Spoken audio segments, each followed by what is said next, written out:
Welcome in to part 2 of our interview with my mom, Doris Creasy, about my older brother, Bradley Dupree, who was diagnosed with cerebral palsy at a young age.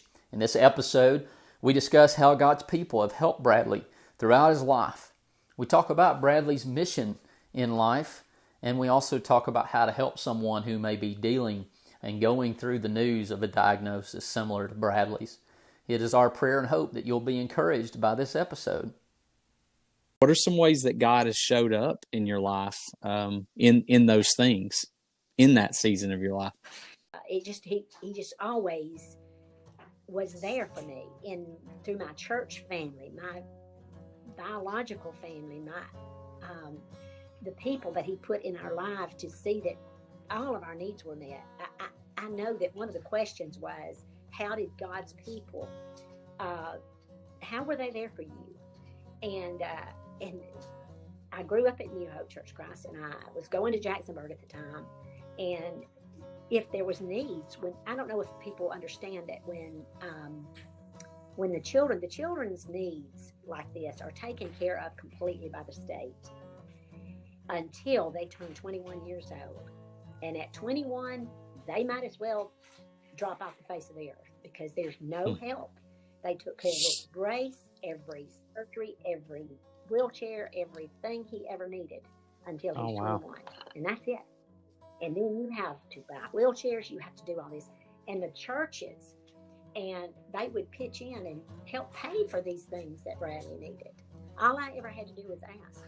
And a lot of people don't know that Shiloh, when Bradley went into the nursing home, they had, I had to continue buying diapers and insuring all the stuff that he needed. By that time, he was in a feeding tube. And it was tough. And Shiloh Church of Christ actually sent checks every month to me to help pay for those things. And so the churches just were always, they were always doing things and helping and anything I had to have. But when it came to those big ticket items, they were just so very generous. And I have a hard time saying thank you. Thank you seems so inadequate for the things that they did. And so God just put those people there. And let me give you an experience. And this is something that is very dear to my heart. And this is one thing that I will fight against abortion my whole life. And God guided me with the words to say to this woman. But when Bradley was, I was pregnant with Travis. And so Bradley was like 5.5. And he was going to the rehab center. And one of his therapists said, you need to go to Birmingham and pay $400 to have you tested to see if your child is going to be okay. And I just looked at her like, why would I do that? Then I didn't have insurance. I had to pay $400 to even pay for this test that I didn't have the money for. And I said, why? Why would I do that? And she said, well, you want to make sure he's not going to be like Bradley. And I thought, what difference is it going to make? And I thought, so I go and they tell me it is, and I'll worry about it. If they say he's okay, it don't mean that something couldn't change before the end of the pregnancy. And I said, no, I can't do that. I won't do that. And she said, well, if you have another child like Bradley, well, you can just, that'll be on you. And I said, yes, ma'am, it will. And I will take care of him exactly the way I've taken care of Bradley. And it's God's will that this child be born, and that is the way it will be. And it doesn't matter what happens between now and the time he's born. He'll get the same thing that Bradley has got, and I will take care of him. And it was just so, I was like, and I look back now and I think they were trying to get me to have an abortion if my child wasn't okay. That would have been the next step. And I left there, and that woman was so belligerent to me, like, well, and I'm like, and I will deal with this one, and I will deal with the next one. But I have to trust that that will not happen. But I knew that in my heart of hearts, that God created that life, and He would be in control of whether that child lived or died. And what has He done for Bradley? He's wanted Bradley to live. If He had not wanted Bradley to live, Bradley would be gone right now. When he was in surgery in Birmingham, his oxygen level dropped during surgery. He was put in intensive care 2 Mondays in a row. He spent the night in intensive care. One night, he reached up and jerked the tubes out. Second time, he coughed the things out. And both times, code blue was called.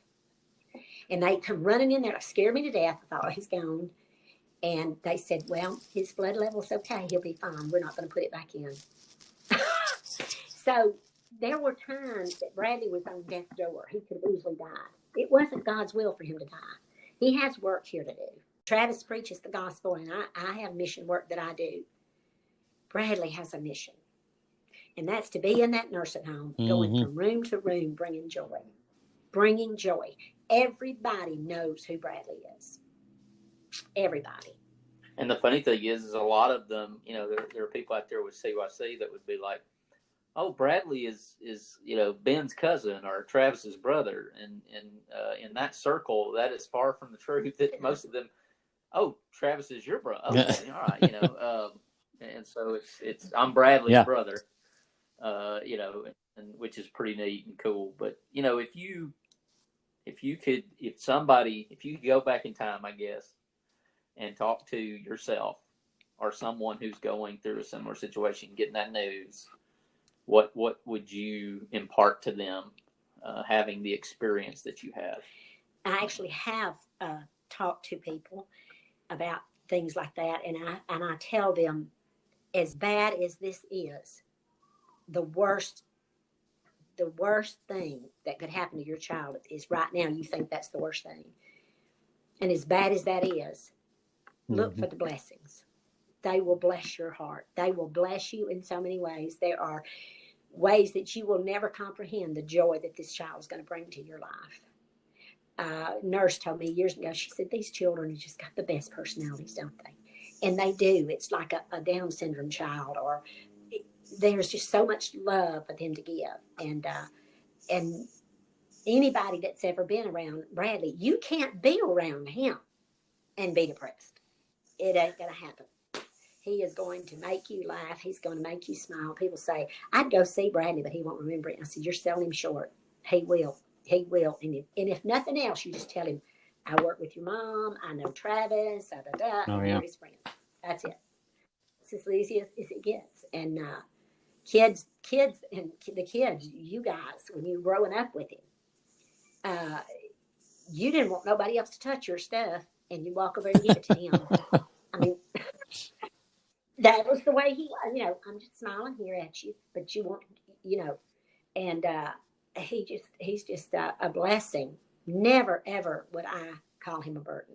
What's the best way to support and encourage someone who is going with this? Because that's awkward, you know, it's difficult to know what to say, you know, and we also want to do that on this podcast is, you know, give positives and practical ways in which somebody could help somebody who's going through something like this. Well, my experiences, I had a lot of people, of course, when you have a child like this, you're surrounded by people that have children like this, you know, like at school or whatever. And I saw a lot of anger in parents, like, that child was making fun of my child. He could stand at my child. And I never felt that way. I would try to say, well, they don't understand. They're just curious. I'd rather them ask me he asked me what's wrong with my child, and they got offended by that. And I would like, well, they're just curious. Just tell them. You know, I never took offense to that. But people can be so rude about things like that. And I'll go back to some other things, but this came to mind. I'm like Travis, things come to my mind and I start shouting off. But a lady, after I had put Bradley in the nursing home, I saw her, and she had a 9-year-old. And I carried Bradley on my hip till he was 9. He didn't have a wheelchair. I carried him everywhere he went till he was 9. And this lady said, I could never put my child in the nursing home. I just never could do that. And I said, ma'am, when my child was the age of yours, I'd have said the same thing. But situations change. Don't ever judge anybody for what their decision is to do with their child. That would be my first thing. If they say this child's going to have surgery, well, how can we help? Not are you sure that's what you want to do? I mean, that's not a very good, that kind of thing. Because typically they're saying, yeah, well, right. no, You're I'm not already sure that's you're what already you want to do. questioning. Yeah, exactly.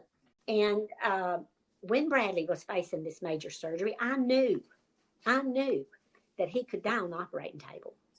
But my choice for my child was I would rather him die on the operating table and never know, just slip into a sleep, as to have those ribs cut into his and have him gasping for breath. I'm sorry, that was my choice. Another couple that I know made the choice not to put their child through that. That was their choice. I never criticized that. I never said you should think hard about that. That's your choice for your child. And you did what you felt was best for your child, and I did what was best for mine. And that's the thing. You don't need anybody saying, well, I don't think I would do that, or that's not the right thing to do. If I ask you, if that person comes to you and asks you what your opinion is, then by all means, give them an option. Give them what you think. But if they have made a decision for their child that's best for they feel is best for their child, then don't question it. Don't second guess it. Don't do anything like that, because they've put their trust in God, and He's going to see them through whatever happens. And that of course is the main thing. If you have been told that this child's going to be handicapped or have mental whatever it is, give it to your Lord. Give it to God. Let Him handle it. Let Him deal with it. He's the healer. He's the one that can change it. He's the one that can, if there's a change to be made, He can do it. He's the one that's going to see him over that child through everything he's got to go through. You have to have a basis to get through it. I just don't think you could do it by yourself. It takes a village.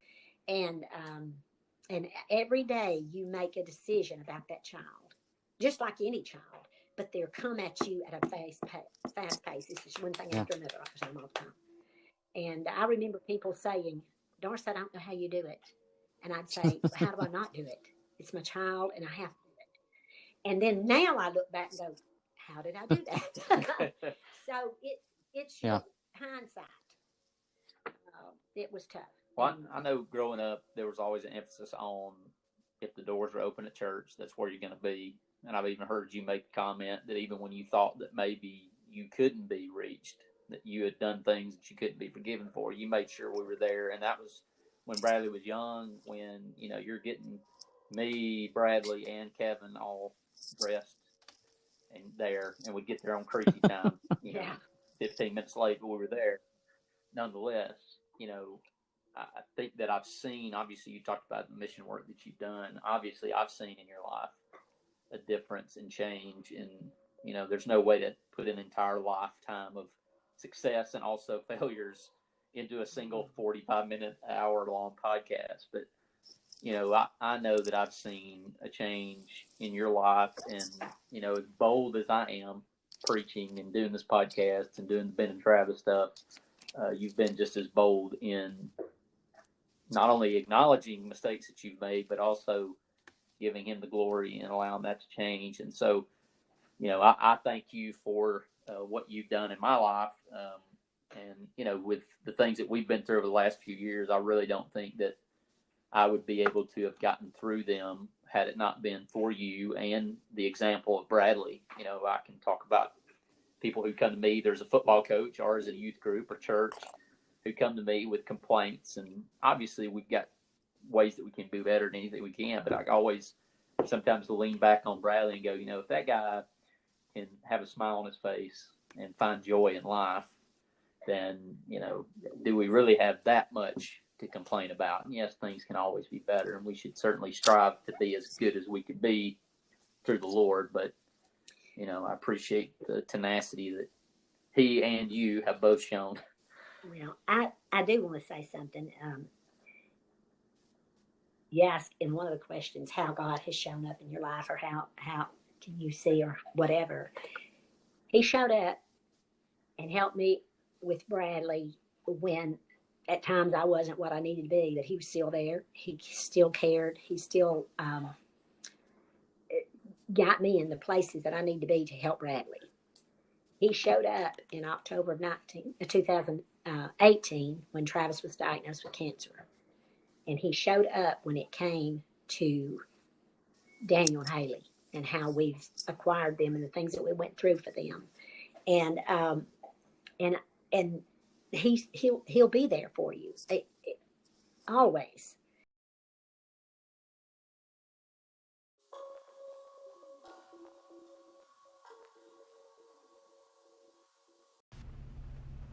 Just want to take a moment as we get ready to ask the final question to our guests to encourage you, if you are in the market or looking to create your own podcast, to look at Anchor. That's what we use. As you listen, you may be thinking, if these two guys can do it, then anybody can, and that's absolutely true with Anchor. The best part is it's free. There's plenty of creation tools that allow you to record, edit your podcast right from your phone or computer. You can also contact and have your guests on from different locations or right there in the room with you. Anchor will distribute your podcast for you. It can be on Spotify, Apple Podcast, and many more. You can make money from your podcast with no minimum listenership. It's everything you need to make a podcast in one place. Download the free Anchor app or go to anchor.fm to get started.